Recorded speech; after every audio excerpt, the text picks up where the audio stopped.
this episode of the Naturist Living Show, we discuss breasts.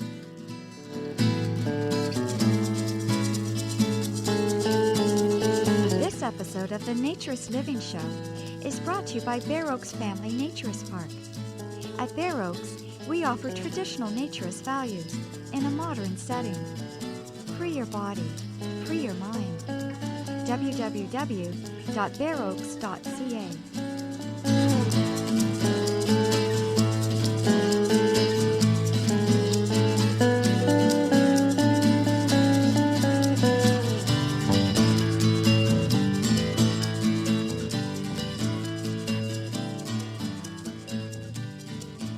Breasts. Such a short term, such a short word, and yet so full of issues. So loaded with meaning. It's probably one of the body parts, if not the body parts, that is most talked about, has the most issues for both men and women, is a subject of an awful lot of obsession on both genders, for different reasons, but, well, maybe not entirely. Certainly, it's what we're not supposed to be showing, apparently, except there are lots of places where you can be top-free now legally, including Ontario. There are certainly top-free beaches in Europe, although those apparently are not as popular as they once used to be with the younger generation. Perhaps the influence of American media, movies, television, that kind of thing. We're certainly becoming a lot more homogenized in terms of what we think is wrong, what we think is right, what our values are. Generally, it's because of a perceived sexuality. Some people say they're sex organs. I think that's kind of crazy, because how can you say that something that is not directly used for reproduction is a sex organ? I think the sex organs are pretty clearly defined. I'm not going to suggest there's no sexuality in breasts. There's unquestionably they're attractive to men, but they're not the only parts of the body that are attractive to men. Lips, legs, all kinds of parts of the body, waists are all, faces, eyes, they're all attractive to men. They're all sexual in a way because we're sexual creatures. So to specifically isolate women's breasts as sexual seems a little crazy, particularly since men, of course, don't have to cover their breasts. And I've heard from women that they find men's chests pretty sexy sometimes as well. So, the sexiness doesn't make any sense in some ways. I have read that, women's breasts are unusually large and out there. In a lot of other mammals, breasts are almost non-existent until they have young ones, whatever the species is. When our cat had kittens, she developed much more significant breasts. Now you can barely see, and before and now you can only see small nipples through the fur, but while she was nursing, obviously you could see more. So the suggestion is that women have breast as a sexual attractiveness sign, symbols. It's the same reason that peacocks have developed big shiny feathers and bright colors. We develop different things that are signals of fertility and to attract the opposite gender. Both genders do that to attract the other gender. There's all kinds of things that are symbols of their sexuality and their fertility. But they are very upsetting, apparently. We talked about it in episode 10 in August of 2009. I talked about a very cleverly written posts from a blog called a Secret Public blog titled Nipple Radiation. And the author made the point that obviously nipples must somehow cause harm because we have to block them and hide them all the time. And so he titled the danger nipple radiation. And he says it's obviously a very dangerous phenomena because it must be very harmful to human, although it's blocked by the thinnest little piece of clothing, this radiation. And that children are immune while they're being breastfed, because obviously it's okay to see nipples while you're being breastfed. And other than that, once they go beyond that, apparently it can be very traumatic to children. Once they stop breastfeeding, they lose all their immunity. And it's true, because that's one thing that people say, if women are top free, they say, oh, what about the children? Which seems so ridiculous to me always, because really, they're the ones that the breast actually exists for. That's the function. So I'm not sure why they would be so disturbed by it. And in fact, the other point he makes, he makes many points, but another important point he makes is that the nipple radiation is only transmitted by the female of the species, and only once they've reached puberty. Because, of course, it's okay to see a woman topless until she reaches puberty, and it's okay to see a man topless. So obviously only mature females emit this nipple radiation. And it is nipples because the definition of where the breast starts and ends is very difficult. And we discussed that in another show, actually, on the human body in November 2009, episode number 13. We discussed specific issues that people had with breasts. And really, when you try to make a law, the only thing that you can make illegal is the nipple and the areola, because it's so hard to define otherwise where the breast starts and ends. And so low-cut dresses are fine that reveal a lot of the breasts, and very tiny little bikinis are okay and everywhere. And in fact, there was a really strange thing. There's an organization called gotopless.org, and they promote this yearly topless day. And they, through that site, there's a company that sells something called Nipsies. And what they are is latex nipple pasties. Because if you put a little tiny pasty over the nipple and the areola on a woman, then they become perfectly legal in almost every place, because that's really the truly scary and offensive part. Why? Who knows? Who knows? It's very strange. Breasts are obviously a bit of an obsession for a lot of men. You could argue that part of it is because they are so hidden, but you can still see the shape and form, and what most women wear is somehow meant to reveal while hiding at the same time and to entice, and men go for that. So clearly there is a sexuality in the breast, and I don't think we should be denying that. But it's not bad, and men can control themselves anyway. Well, of course, as naturists, we know that. We know we can be nude, and men can control themselves, and women can control themselves, and we can be people. But breasts are also key to women's self-esteem. They're very, they've become extremely important to them because, presumably, men are so obsessed with them. So the self-esteem importance is not in a very positive way. There are all types of breasts. There's all sizes of breasts. And women who have large breasts think they should be smaller, and women who have small breasts would like to be bigger. They all seem to want to strive for an ideal that I'm not sure exists, because I think men are attracted to all types of breasts, despite the fact that they may be a little intrigued, shall we say, by very large breasts. I think that reaction is not necessarily an attraction as much as a curiosity or getting their attention. It's so important to women that that they get surgery to change the way they look. I'm not saying that women who have very large breasts who need breast reduction, that's frivolous, but I think any woman who needs to get a breast enhancement to feel better about herself, I think that's a little sad, because I've had close relationship with women that had small breasts and large breasts, and it didn't have any impact on our relationship, obviously, or on our sexuality.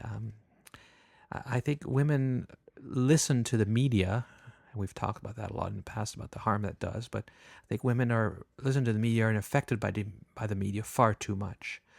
I actually had a friend who told me that if she ever had breast cancer and they told her she'd have to get a mastectomy, she wouldn't do it. She'd rather die. I mean, I was so stunned, so dumbfounded that anyone would say they would rather take a risk of dying than having their breast cut off. So, it's very sad that surgery is done just to make people feel better, because it really shouldn't be like that. And in that same episode, number 13, from November 2009, there was part where we discussed a reality show called Dr. 90210, that being the zip code for Beverly Hills. And this is a plastic surgeon who calls himself a psychiatrist with knives. Good to see you. How was the trip? That was good? To some degree, we're psychiatrists with knives. I sleep on my side. Is that Side is fine. Yeah. Just don't lay on it for a week. Okay. After that, you're good to go, sweetie. Okay. Something happens, you roll over, it's okay. Studies show that we have as much cures in mild depression as psychiatrists do. Everything is ready to go. Thank you. But you're obviously... This is so warped that I don't even know what to say. The whole idea that you can make people feel better by hacking away at their body. The problem they're having is a psychological, emotional one. And yeah, you could probably make it better by hacking away at the body. I'm sure the statistics are true, but is that really the way to solve it? You know, if somebody's upset with some other part of the body, should we just cut it off? Apparently there are people actually who do that. That's a whole other topic. But the psychology, the emotional disturbance that we get because of what society tells us shouldn't be solved by surgery. And that's why I think naturism is a wonderful antidote. It's therapy. Because in naturism, you really get to see that there are all types of bodies and there's all types of breasts. And in fact, I'm not sure that there's two women who have identical breasts. I think there's that much variety. And you really get to see that in a naturist environment. And I think you get to feel a little bit better about yourself. And we have women at Bare Oaks who've had mastectomies. And we've had women with scars. And they're very comfortable with who they are because they realize people accept them the way they are. The obsession that we have with breasts and nipples is, I think one of the best examples of it is the 2004 Janet Jackson, as they called it, wardrobe malfunction, where for 9/16 of a second, her nipple was exposed on television from a fair distance. And for that, CBS was fined $500,000, which itself was ridiculous. That was later overturned, but that they would even fine CBS, who obviously had no control over it, for a shot of a nipple that was really probably not viewable until they really zoomed in on it. Most people probably didn't see anything, except they made a big thing of it. They even called it Nipplegate. Let's listen to this MSNBC segment, a little clip from it that talks about it. My fellow Americans, our 4-year national nightmare is over. Nipplegate is no more. Our #1 story on the countdown tonight, even if you were not one of the 90 million viewers watching the Super Bowl on February 1st, 2004, you surely have memory of Janet Jackson's soft chest part exposed by Justin Timberlake during the halftime show. The decency police didn't buy the wardrobe malfunction excuse, slapping CBS with a $550,000 fine, all for a moment that lasted 9/16 of a second. That fine was tossed by the 3rd U.S. Circuit Court of Appeals today. It's now history.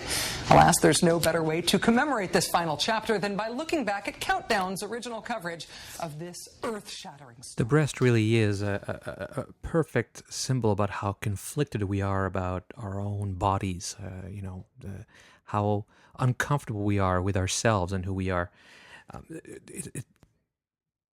I think the breast provides the best example of the contradiction within ourselves and our bodies. And the fact that it's not logical, it's completely emotional, and frankly, I'm not sure where it comes from. But take the example back to this Dr. 90210 show. In that one, we get to see this woman who's getting a sex change. She's becoming a man, but she still has women's breasts. So she goes into surgery to have the breast turn into men's breast, to have the breast reduction, essentially. And when the surgery starts, we can't see her nipple. It's fuzzed out. It has that little fuzzy thing they do on television to hide those bits that are so scary and offensive. But a minute later, after they've removed nothing from the surface, nothing you can see has been removed. What's been removed is the mammary gland and some of the fatty tissue underneath the skin and the nipple. After they've done that, now we can see the nipple and areola perfectly clearly. Why?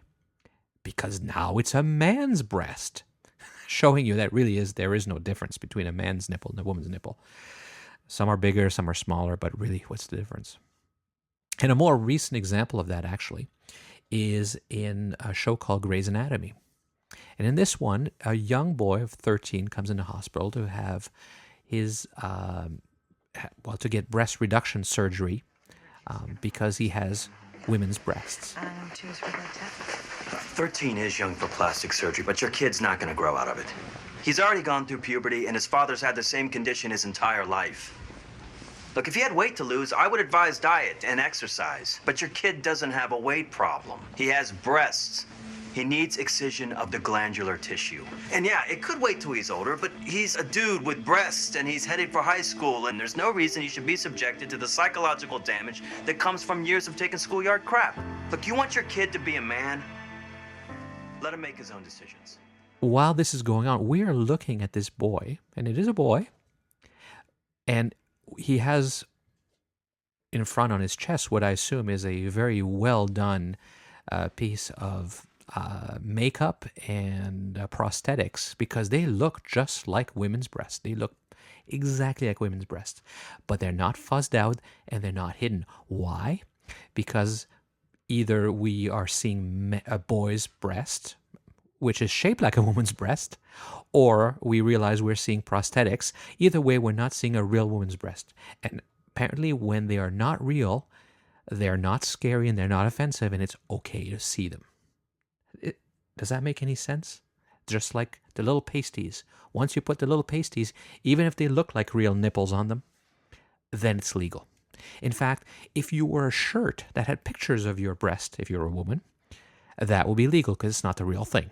The real thing, though, really bad for whatever reason.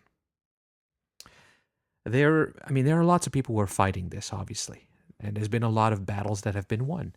There's an organization called TERA, the Topfree Equal Rights Association, that has a website with lots of information about battles that are happening everywhere across the country. You can see it all the time. Women are protesting.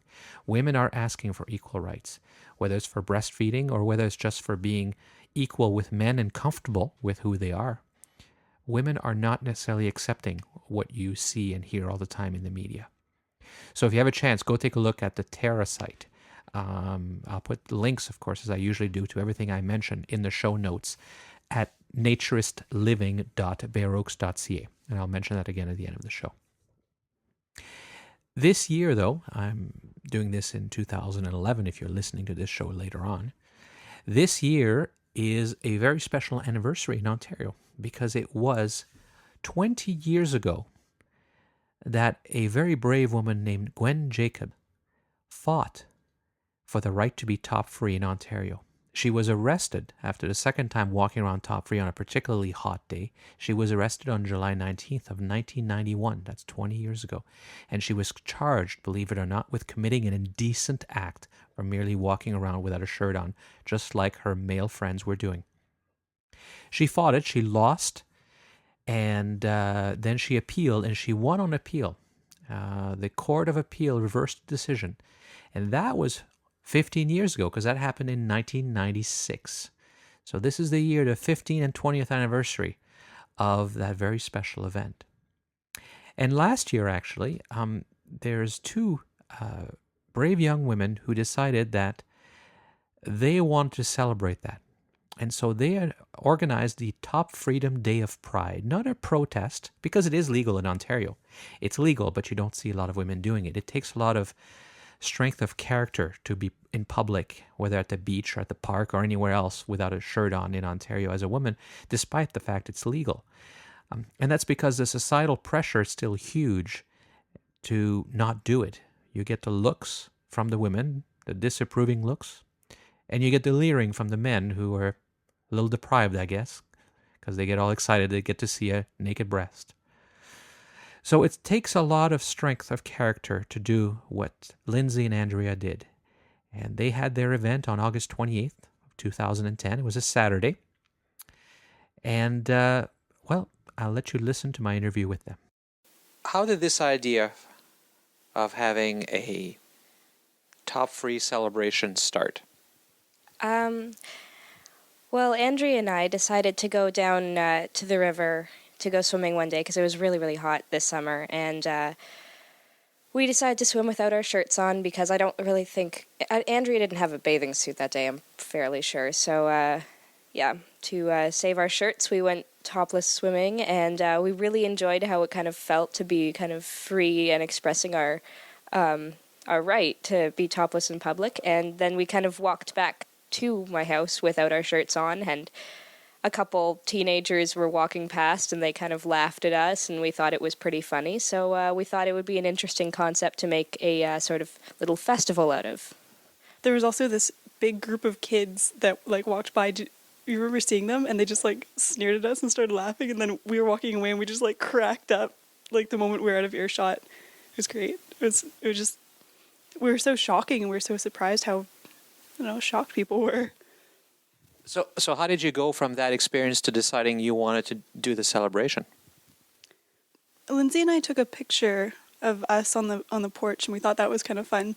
Just like with our heads turned, you can, I think it's all over Google Images now. Yeah. And then I think I was talking to her on Facebook, and I was like, do you want to make a festival out of it? And she was like, yeah. And then we got really excited. And originally, it was going to be kind of like a walk through downtown, and we were going to call it like the Topless Jaunt or something. And then we decided to make it kind of like a walk through downtown, and then a little kind of meeting and maybe a little festival with a potluck, and then that kind of evolved into realizing it was much too much liability to have food involved, and then walking through downtown was also kind of like pushing it in people's faces, and we didn't really want to do that too much, so we just kind of decided to make it a one location day in the downtown square where, people can avoid it if they want, but yeah. So it was going to be a little festival, and you put it on Facebook, and it went a little further than that. So what happened? I think we had about 9 people join originally, and Lindsay and I were like, oh, we got 9 people to show up to this. This is great. And then, the next day it was 16, and then it just went up like exponentially from there. And I started contacting the newspapers, and once that happened, then it just went right up. So, and then we realized we had a pretty big deal on our hands, and we had a CTV woman call us and ask to do a story on us, and then the CTV story was actually pretty funny because we beat out Jean Chrétien on the TV that night at 6:00 or whatever. He came before us, and so we were like the last story, the big bang at the end. It was pretty cool. So the day came and you had the event. So tell me what the event was like. Well, it was kind of cool. Originally, we got there and we started setting up, and people started kind of coming and just kind of looking to see what was happening, and then it got to be about 3:00 or whatever the start time was, and Andrea and I were the only girls there that were going to take off their shirts at that moment. And so we took off our shirts, realizing that we were completely surrounded by a crowd of older men with camera phones and dark sunglasses, and it was kind of creepy. But shortly after we kind of initiated the taking off our shirts thing, there was the group of topless women from that, what's it called? I can't remember. Anyway, their motto was like, free your breasts, free your mind, or something.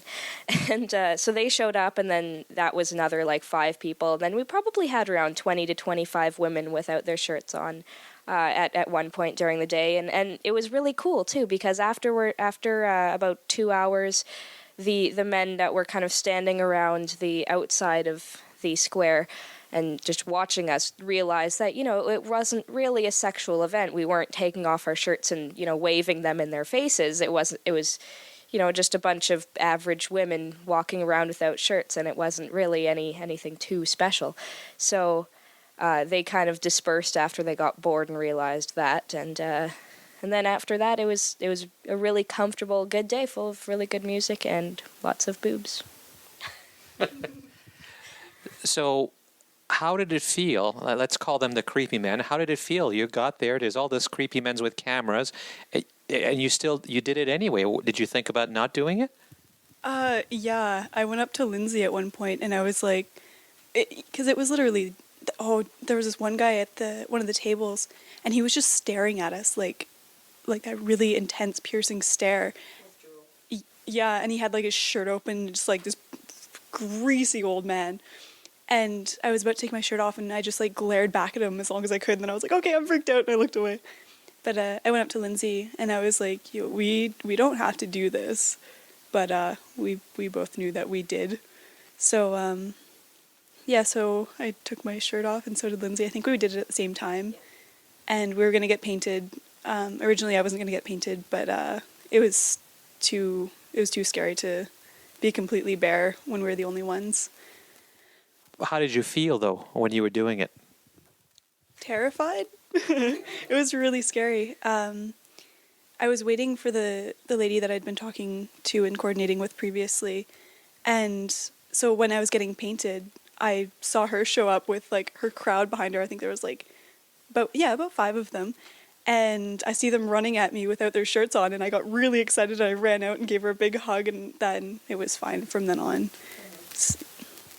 Yeah, no, just after the other group of topless women showed up, we felt a lot more comfortable, and more people were getting more encouraged to do it. And I do think that more people would have felt more comfortable to take off their shirts. There were some ladies who said that, they kind of wish they had or they kind of wanted to, but it was in the downtown square, and there were a lot of people around. So I think if we do it again this summer, it'll be really neat to see what kind of like a different, more secluded location, like in a park or something, would do to it, and also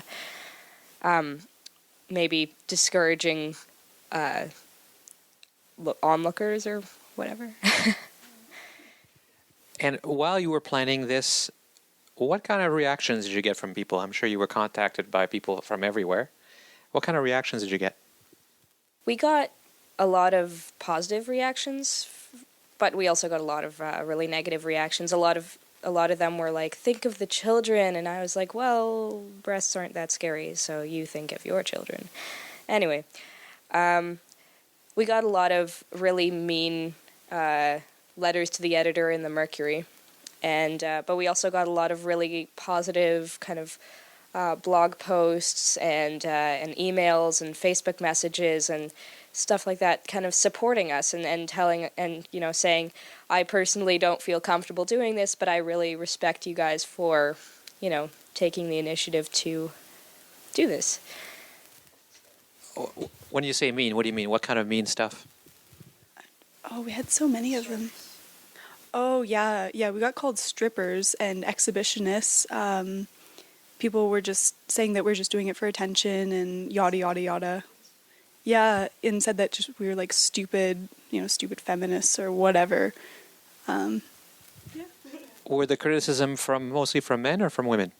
Women, straight. I don't think we had any men insult us. So, why do you think that is? Why would, first of all, why would women care? Why would anybody care what you're doing? How does it affect them? I think that it makes women uncomfortable because they personally aren't confident enough to show off their beauty in public. And I think that the fact that somebody else is more comfortable than them makes them kind of like angry and kind of want to lash out and tell and kind of defend themselves by being like, well, it's not that I'm not confident, you guys are just slutty. It's been pretty much 15 years since women have won the right to be topless, thanks to Gwen Jacob. Nothing seems to have changed.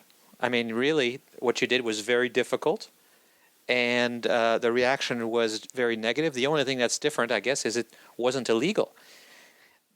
What is it going to take to change attitudes? Well, I think what we really wanted to encourage or just remind women that it's okay to be top-free and, encourage them when they go to the beach. It takes, one woman to do it and then 2 women do it, and then they start realizing breasts aren't perfect on everybody and, it's not so bad. Mine aren't so bad. like when we did this top freedom thing, and even going to your to Bare Oaks, and once you start seeing other women's breasts, then you kind of realize like yours aren't that weird, because all I've ever been comparing to is what I see in the movies and in magazines and stuff, and I'm always like, oh, my boobs aren't that big, and like my nipples aren't that perfect, and they're not hard all the time, and all that. And then I don't know, I feel if more women start seeing more breasts, they'll start being more comfortable.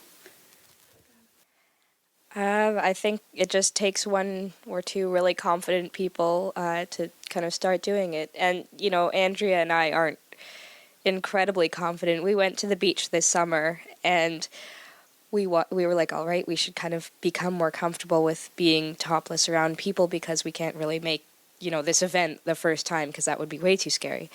So we decided to swim topless at Guelph Lake. And we ended up swimming in the boat launch because we didn't want anyone to get mad at us. So I think that it just, eventually enough people will kind of come to the realization that that there's nothing wrong with showing their breasts and having, supporting the right. So do you think you'll do it again this year? I would really, really like to.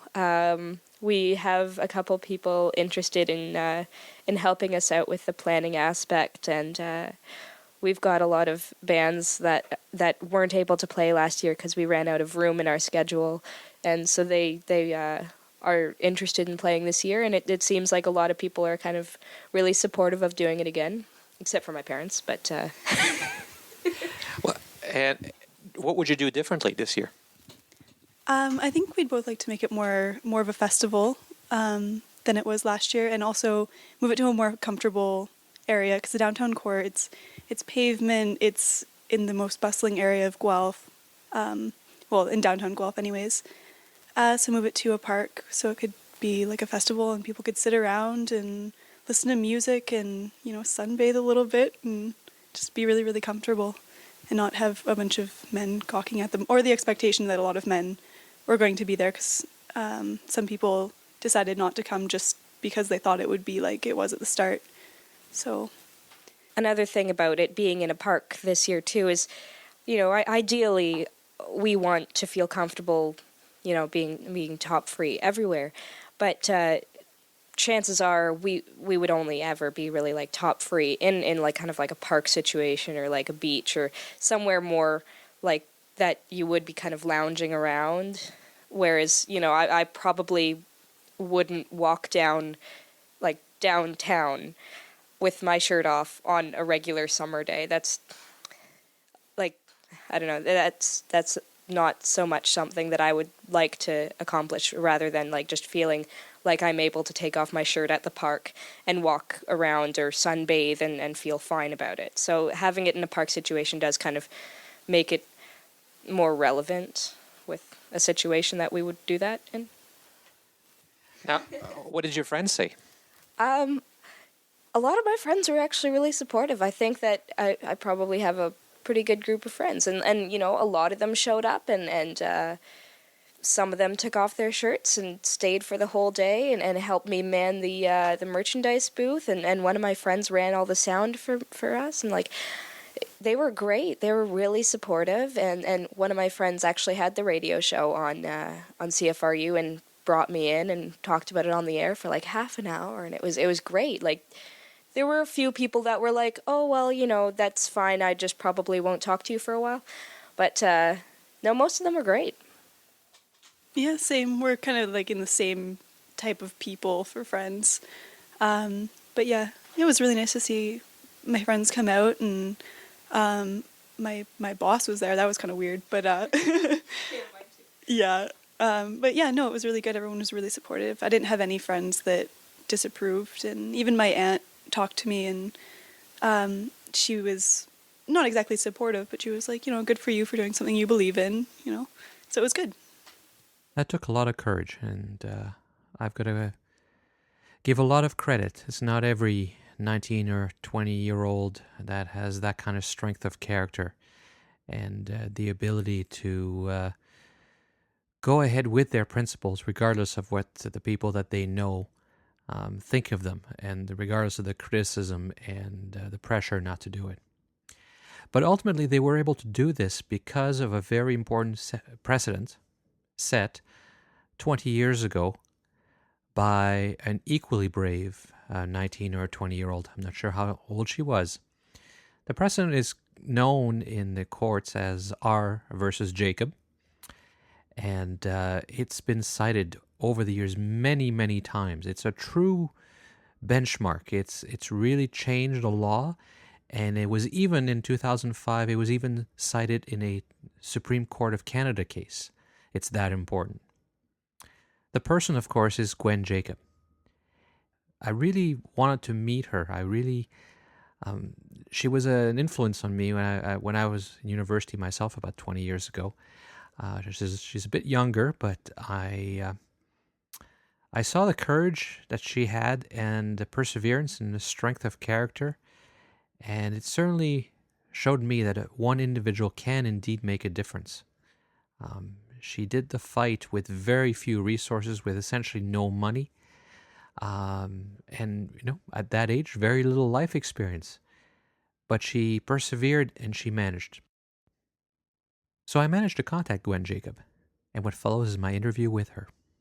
So tell me about the time when you first decided that you should have the right to take your top off, and what led you to that conclusion?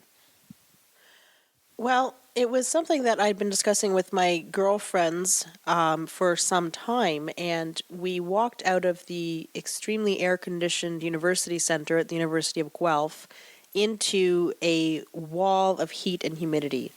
It turned out actually to have been the hottest day of the entire summer when I was charged, and I walked out into this wall of heat, and there were guys playing frisbee and hacky sack and, touch football and, running around with their shirts off, enjoying the breeze, getting some sun, and then there were women walking around melting. And I was walking across Johnson Green, which is a big sports field, and I was with my girlfriend Susie, and she and I were talking, and I said, I really wish I could just take my shirt off. And she said, basically put up or shut up. We've been talking about this all summer. She didn't actually do it with me because she was wearing a pair of bib overall style shorts. So she would have been quite a lot naked if she'd undone those. But this other woman was walking the other way, and Susie said, oh, Shirley, Gwen wants to take her shirt off. And Shirley just shrugged and said, go for it. And it was the freedom of not having to explain, justify, rationalize, argue, debate. She just accepted it. And so, she was a real catalyst in my decision to actually do it. So with my hands shaking furiously, I took my shirt off and jammed it down the back of my shorts. And I can't tell you the freedom that entailed in that moment. That was like, nearly euphoric. I was scared to death. But, nearly euphoric sense of taking control of my own body, taking off a definition that I had been assigned by my gender at birth of what my body was about and who it was for, and all of the rules that I had been brought up under. When you're a little girl and your parents put you in a swimsuit, it's got this, little band of material that covers your nipples, which look no different from the boys who are in the swimming pool with you. But, this is what we're taught essentially from birth. And when I was 19, I, took off that mentality. I took off that definition of myself when I took off my shirt. And although it took 5 years to actually win the case in court, I won right then. And, I was just waiting for the rest of them to catch up with me. So you took off your shirt, and how far did you get? That day was not really a problem. I had the company of my girlfriend, and we walked down the main road into town and cut through the park and went home, as we always do. And, there were a lot of very shocked and surprised people. But there was no real dissent or aggression or anything of that nature. You can stand on a subway platform and sing at the top of your lungs. And if you're alone, you're crazy. And if you're with someone, you're just having a good time. The second day, the following day, I took my shirt off, and I was by myself. And I walked the same route home, and a lot of people, I wouldn't say a lot of people, but a number of people took that, absence of my friend, that the fact that I was alone gave them, more license in their minds to say things that were, maybe a little more on the derogatory side, or people were more apt to throw insults the second day when I was by myself. The comments range from just like, "You're not wearing a shirt," which is, just funny when you're the one standing there and you clearly know that already. But there was, I went actually to where I was working, and I had walked, I had met a fellow in the park who was actually a naturist, and I had a conversation with him. I was sitting on the swings, and he came and joined me, and we had a conversation. He was a naturist and this and that, and then I met him again in another part of town, and he was working on his porch. He was a landlord, and he was redoing his porch, and I stopped to chat with him because I thought, maybe I could get some work. And that's when the people across the road noticed that I was there. And the fellow came out, the husband came out, and he pulled up a lawn chair and a beer and thought this was a private show for him. And so he was making comments like, "Turn around, I want to see if they're better than my wife's." And yeah, his wife was pretty appalled, and there was someone else there who pulled a couple of kids in off the street, all from the same household.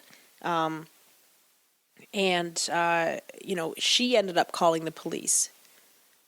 And she marched across the road and ironically asked me, she says, "Don't you have any pride?" I said, "Well, yeah, I actually have got lots of pride. I'm apparently lacking in the shame department." So she called the police, and they sent a couple of detectives. They sent a female officer who actually took me into custody. They came around, and they got out of their air-conditioned cars, and they put their suit jackets on, even though it was some, 90-odd degrees out. And I thought, okay, we're certainly not starting from the same mind frame here. They came over, and they asked me to put my shirt back on, and of course I refused. So no thanks, I'm quite comfortable. And 3 fellows walked by with no shirts on. I said, "Oh, look, officers, there goes some men without any shirts on. How come you're not asking them to put their shirts back on?" They just went, "Okay," and they kept walking, these 3 fellows. And of course, the police paid no attention to them. Eventually, I was taken into custody, taken down to the police station, put in a holding cell, and I was charged with committing an indecent act, which is, incidentally, the same charge that Pee Wee Herman was charged with for masturbating in Burger King. I really don't equate the two actions. So, how hard was the battle? How long was it? How did you do it? It must have been expensive.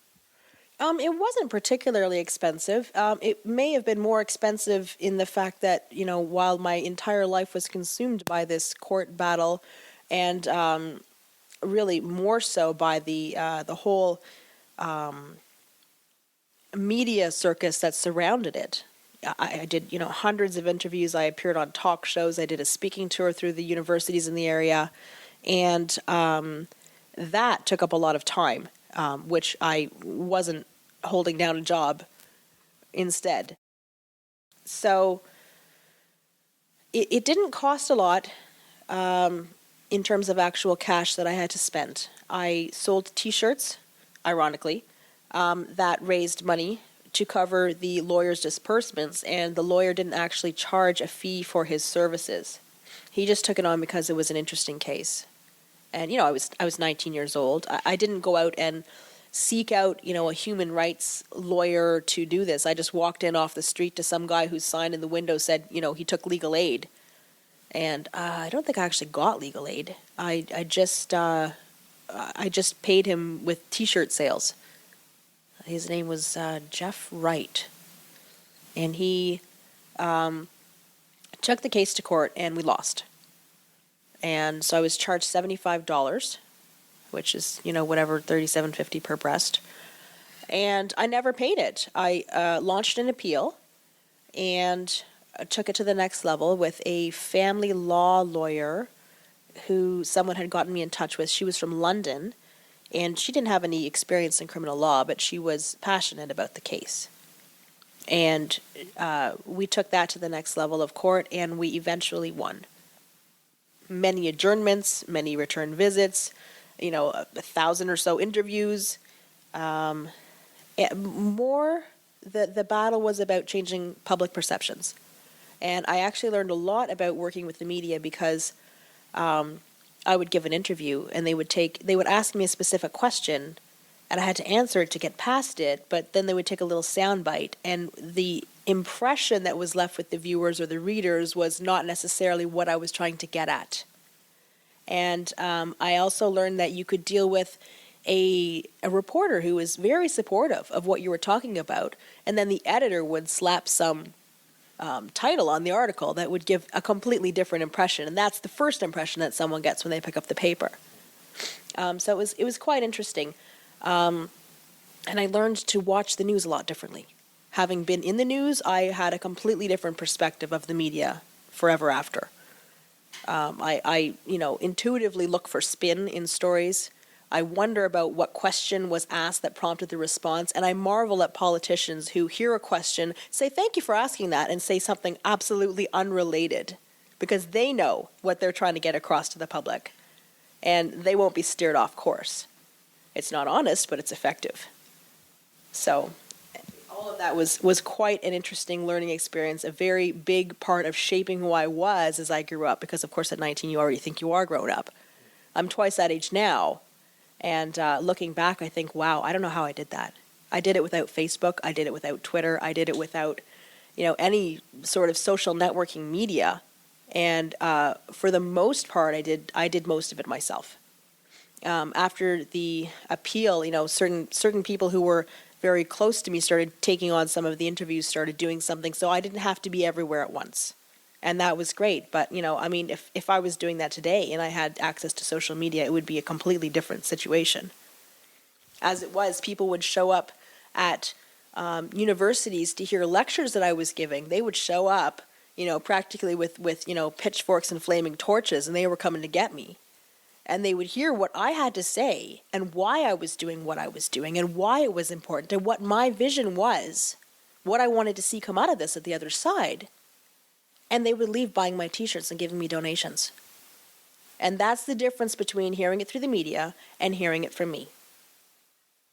What was the personal toll for that 5 or 6 years? After the fact, okay, it was well worth it after the fact because you won, but you didn't know that, and there were lots of people who were, I assume, not very supportive along the way. I actually never, I don't know if it was my idealism or my youthful optimism, but it never dawned on me that I wouldn't win. I've been through other situations since where I've learned that it's not always the person who's right that comes out on top. But as far as I was concerned, I had natural justice on my side. I didn't care what was done in the past. This was the way we were going in the future. And it never dawned on me that I wouldn't win. It was just, could I stick it out? So that's the entire attitude that I had the whole time that I was there. My mother used to say, you'd fight the devil himself. And I'd say, yeah, and I'd probably win. So I guess I was just the right person for the job. What toll did it take on you personally, though? What kind of things were you faced with that made it even more difficult, besides the obvious legal court battles? Well, it's funny because, first you're sort of ridiculed and ignored or vilified, and then eventually when you win, you're, celebrated and you're a hero and all of this. You never get a second chance to make a first impression. And when people would see me, they would recognize me, they would meet me, and of course they assumed they knew me. And if they didn't support what I was doing, they didn't like me. And it was just that simple. It was like, oh, you're that person. The end. And it's unfortunate because, I would say to them, okay, I get that I'm getting some static here. I understand that you have an issue with what I'm doing, but I bet that you could think of, say, your best friend, and there would be one issue that the two of you just are never going to see eye to eye on, and you're still great friends. So let's start again. There are lots of things about me that you don't know, and I'm sure we can find some common ground. And if you are interested, listen to what I have to say. I'll tell you why I'm doing what I'm doing, and maybe you'll at least understand and not want to interfere with my assertion that I have a right to do something and not be charged and criminalized for doing something that I could do easily if I was a man without any question. So the people who were against you, who were they? Why were they? What was wrong? Why were they opposed to what you were doing, besides the Crown, which was obviously just fighting for the sake of fighting? Well, interestingly, I would think that most of the people who were strongly objecting to what I was doing were women, because they would not make that choice for themselves. I guess they may have felt that there would have been a pressure for them to do that, or a pressure for them to put up with having to face why they wouldn't be comfortable doing that themselves. You know, I would never do that, so I don't want to put up with seeing you do it.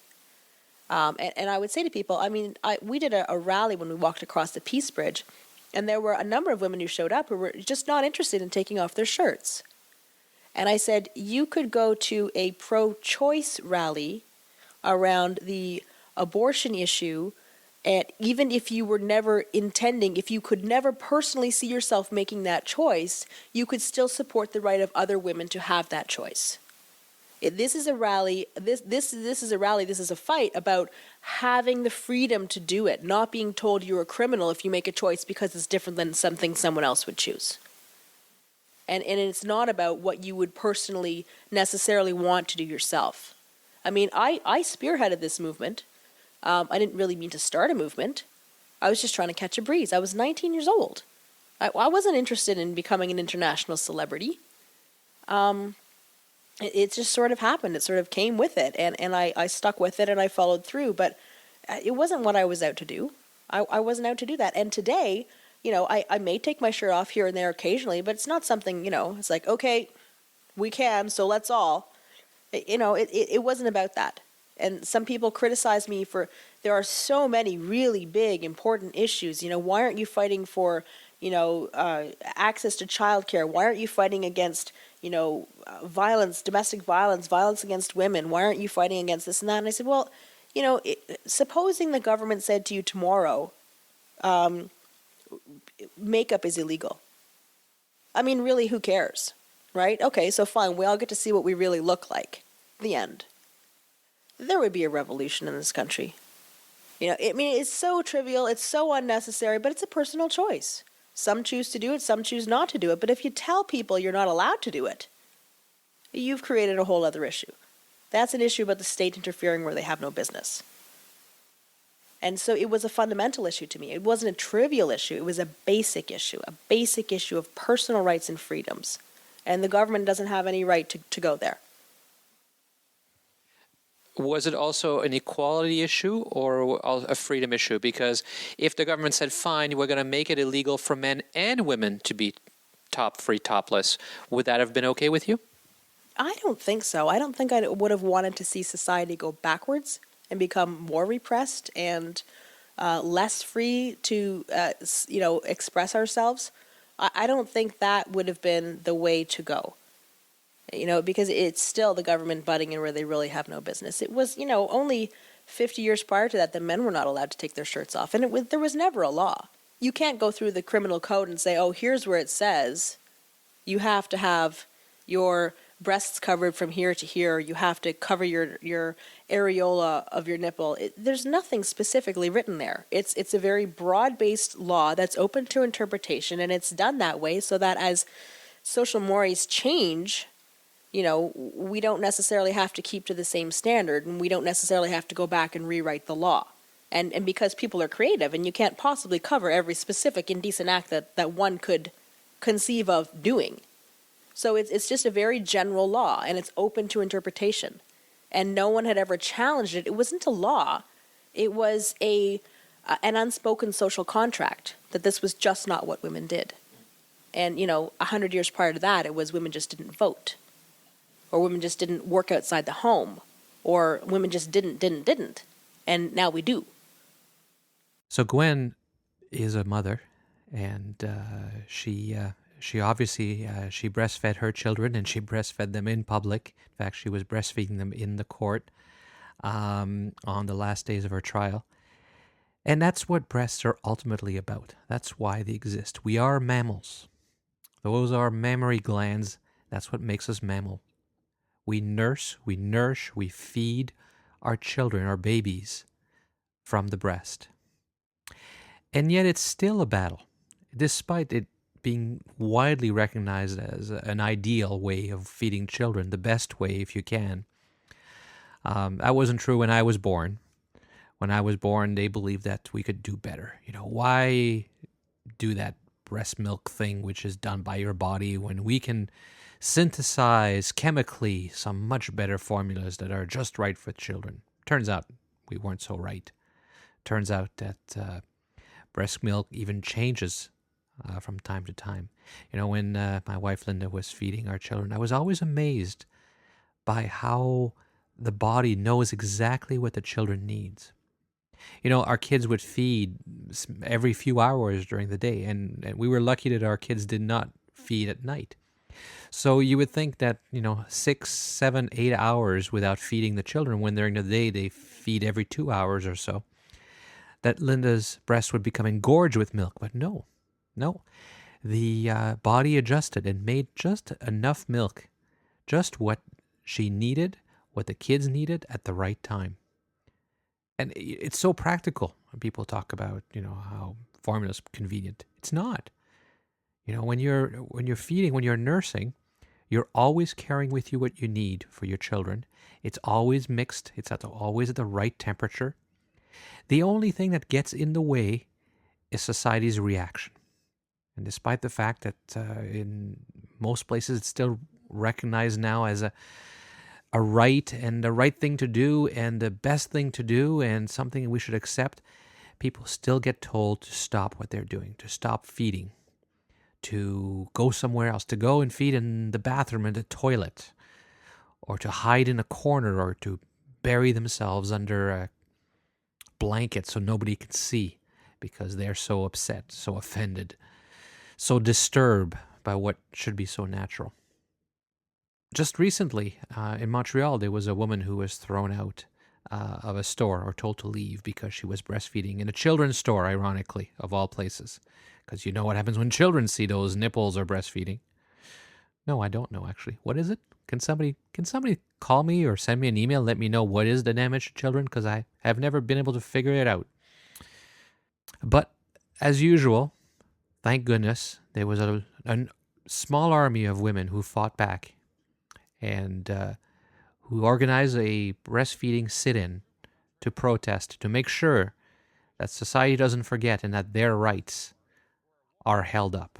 To stop breastfeeding her 5-month-old daughter. You might remember the story. It was in the news a couple of weeks ago. Aphrodite Salas joins us on it. Aphrodite, the women are asking for government action here to guarantee the rights of breastfeeding mothers. Yes, Todd. Around 60 mothers were there breastfeeding their babies for about an hour outside of the kids' clothing store Orchestra. That was in the downtown shopping complex of Lizelle. These moms were channeling Gandhi, working to change people's perceptions through quite possibly the most peaceful protest imaginable. I think that it's atrocious for a nursing mother to be asked to leave a store. That was in Montreal. And one of the really leading activists for breastfeeding is a young woman by the name of Emma Kwasnica. She's an activist. She calls herself a lactivist. She's very big into promoting breastfeeding and encouraging breastfeeding. She's also very interested in all kinds of childbearing issues. She's recently been in the media a lot because she's involved with an organization called Eats on Feet, where women are sharing excess breast milk with other women who don't have access to breast milk or because they can't produce enough. It's called human milk sharing, and it is a bit controversial. The health authorities are concerned because the women do it on a voluntary basis. They become friends. They become partners, if you will, in the raising of their children. And as a result, of course, there's no medical screening to ensure there's no problems with the milk, etc. Emma would disagree that that's a problem, of course, and she has. But ultimately, I wanted to talk to her because obviously to Emma and mothers everywhere, breasts are first and foremost about nourishing her children. My name is Emma Kwasnica, and I am a woman, wife, and mother to 3 children, and I am a lactivist. Now, why are you a lactivist? How did you become a lactivist, and why is that important? I actually didn't even realize it was important because I think it's just part of my mothering to breastfeed and to breastfeed wherever the baby needs to eat. And so I kind of just stumbled into it and realized I was an activist. So why do we need a lactivist? Why do you have to be an activist in this world? Because there is so much discrimination against breastfeeding women and mothers. And while I didn't realize it because I grew up in a home where that was completely normal, my mother breastfed all of us, it is not the norm anymore in society today. So obviously we're mammals. We have mammaries. That's what we're naturally supposed to do. Why has society, our society anyway, this society we're in, why do you think we have such an issue with it? Well, it all comes back to the hypersexualization of women's breasts and the functional aspect of women's breasts being swept right under the rug. Interestingly, myself, I have not had any issue ever breastfeeding in public. Nobody has ever, even really that I've noticed, given me a bad look or questioned what I'm doing or suggested I should not be doing it. But it does happen, absolutely. Just because it doesn't happen to me doesn't mean it's not happening. And it is happening, and some would say even rampantly. But the discrimination that I have faced, which still shocks me even today, although it probably shouldn't, is on Facebook and having my photos and my entire account deleted for simple breastfeeding photos posted to my page. So are you showing nipples, or is that the problem, or is it just the feeding itself? No, because I've had many photos deleted where there's no visible areola at all. So then we question, is it just the act of breastfeeding that needs to be censored according to Facebook? Or is it something more where women who are busting out of their bras and showing wonderful amounts of cleavage, which I think is beautiful, are okay for Facebook? But once there's a baby latched onto that breast, it's somehow no longer acceptable. We are questioning this. So as a lactivist, what do you do? Well, I champion the cause, or I fight for women to stand up for themselves and feel supported to do what's best by their babies at all times, which involves breastfeeding. So every woman should feel comfortable, no matter how she does it, should feel comfortable breastfeeding her baby anywhere, anytime. It's really about women finding their own power and taking that back and becoming more autonomous and knowing their rights. That's very important. Many women, even Canadian women, don't realize that it's okay, and they're absolutely covered by the law to breastfeed anywhere that they're allowed to be themselves, legally allowed to be in public. They can also breastfeed in that place. Many women question that. Am I okay to be breastfeeding here? But it's covered all across Canada in all provincial law. Based on gender discrimination, you cannot discriminate against a pregnant or lactating woman. Therefore, wherever you're legally entitled to be, you can breastfeed. Women need to know that. So we make sure that Canadian women know this. And a lot of what I do and what I encourage other women to do is on Facebook, just because I'm a mother to young children, so I'm at home most of my days. I do a lot of activism by posting photos of breastfeeding and encouraging other mothers to do the same, because I believe it will re-normalize breastfeeding. You've also been in the media a fair bit recently for women sharing breast milk. Yes, lots of media attention, which is somewhat surprising, although I guess it really shouldn't be, but I am quite surprised that it's gotten so much media attention. I'm grateful for it because I think it will elevate the status of breast milk and breastfeeding in general.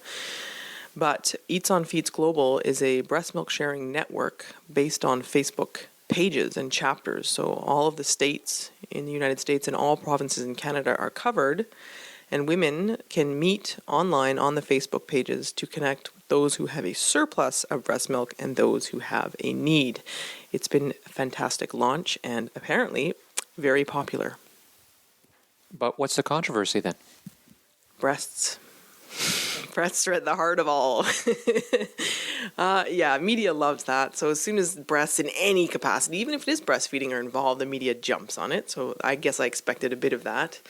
Bodily fluids coming from women are always controversial, even though it's breast milk and it's not necessarily or in any way related to other bodily fluids like blood or semen.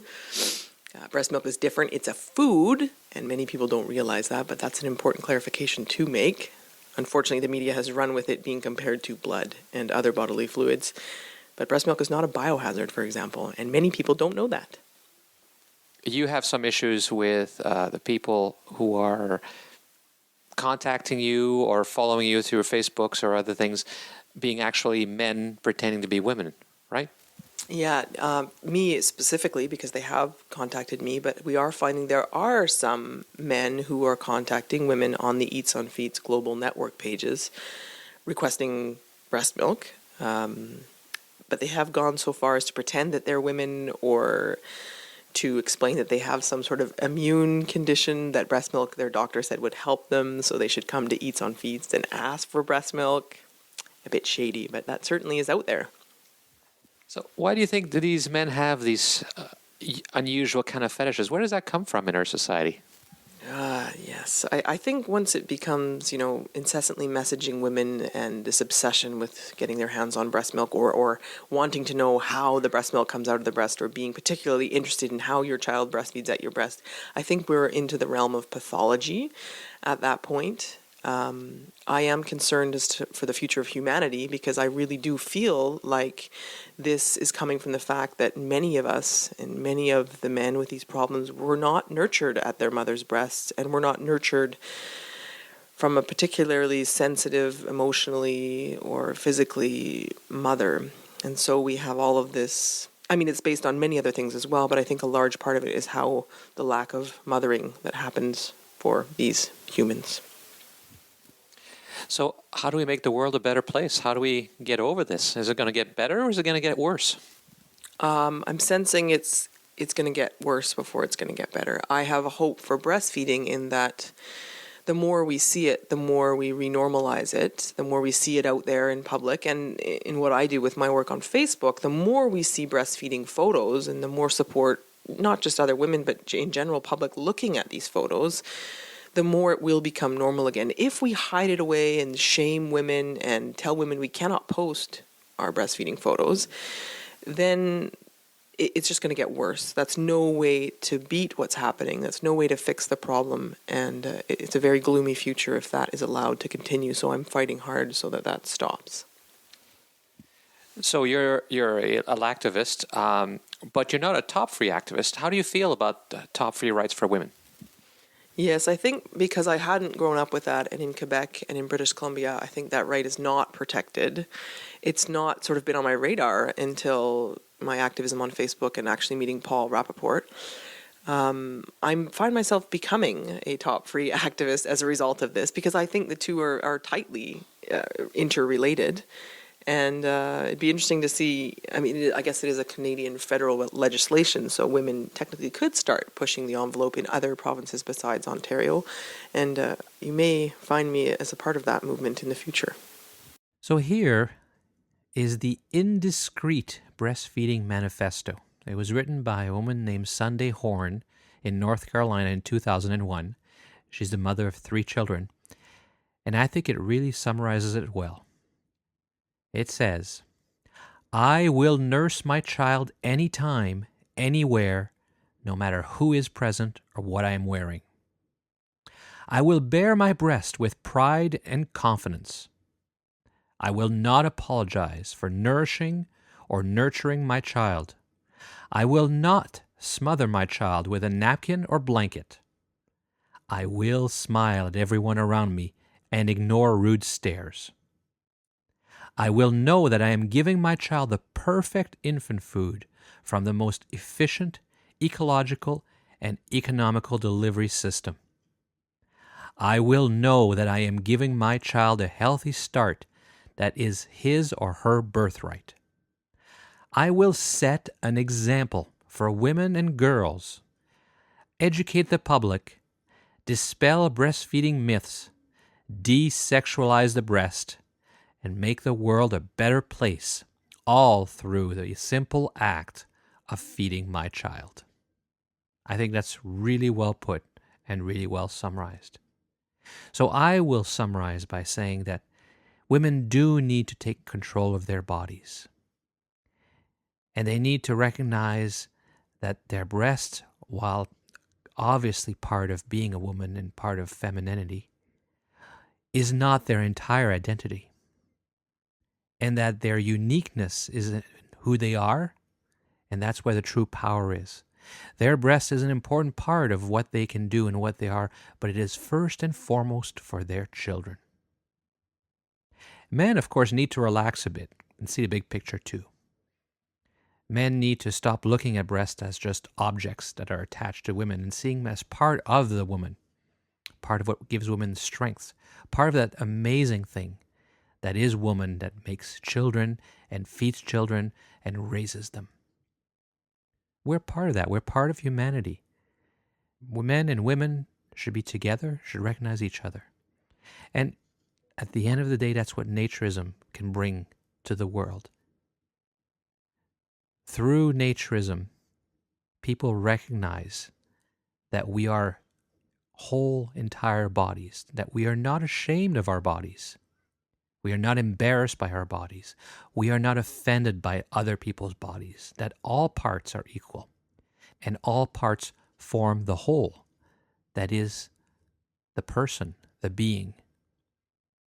But most importantly, the being is in the soul and in the personality that we are.